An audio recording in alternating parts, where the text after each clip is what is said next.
The abortion law that was just passed reflects a lack of respect of women's rights and an expectation that without the law, women will make such inappropriate decisions that it was necessary for the legislature to make certain family planning decisions for them. Do you think the legislature has more right to make those decisions? And how does that relate to your position on other individual rights, such as gun ownership? Well, I think one controversial issue is enough for 1 minute, so I'm going to concentrate on abortion rather than guns. I might get to it, or ask it again, I guess, but I think it was wholly inappropriate, the legislation passed by the General Assembly regarding abortion. And it was done strategically because it talked about making decisions based on sex or birth defects, and it specifically mentioned Down syndrome as a birth defect. Everybody knows that Down syndrome children can do very well, can live long lives, and so that's not a totally disabling birth defect. But there are many birth defects that will make a fetus not viable, you know. As a parent of 2 daughters, and my wife and I had amniocentesis one time because there was a concern, you know, we faced that reality that we might have a major problem. And the only thing worse than having to make that decision whether to go forward with the pregnancy would have been to have that decision decided by the state legislature. Thank you. Was the second part of that about guns? Yes, it was just your opinion on this topic. Yeah, I'll start with guns. I believe in the Second Amendment, right to bear arms, to protect yourself.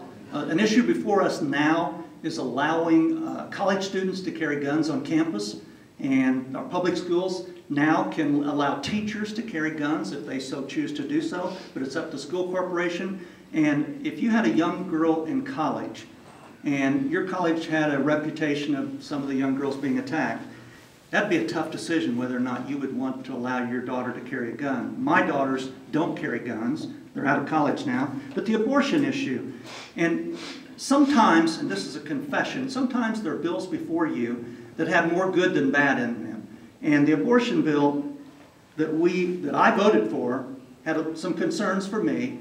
And first of all, it allowed for abortion if the baby wasn't going to live 3 months after it was born. The immediate thing that came to my attention is doctors are wrong. They're not always right every time. Why else would they need malpractice insurance? So I have a real concern about being able to have an abortion because you're told you're going to have a boy and you want a girl, and using it just as a form of birth control. And that's, again, it's a tough issue, and I know that none of us are going to agree on every point. Thank you.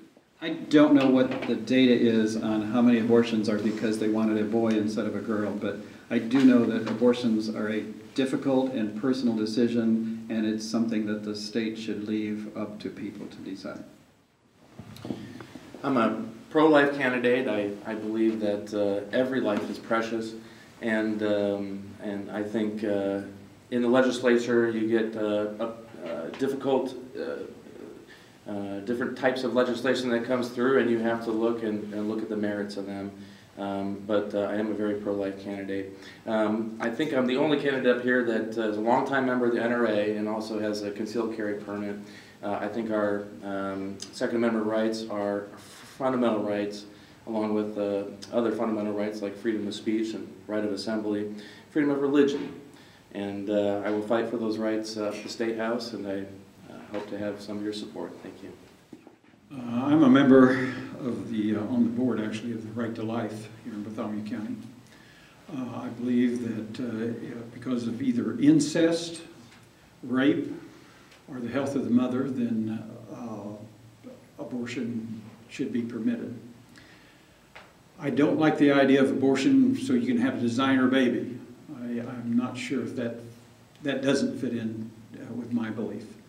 There's going to be a lot of things come up too that's going to affect a lot of decisions in the future. I wonder if this, I never can pronounce it, Zika virus goes wild in the U.S. and all of a sudden we got 100,000 babies that can hardly be taken care of. How's that going to affect the issue? I really don't know. I'm still in the thought process of those things. So that's where I stand on it so far.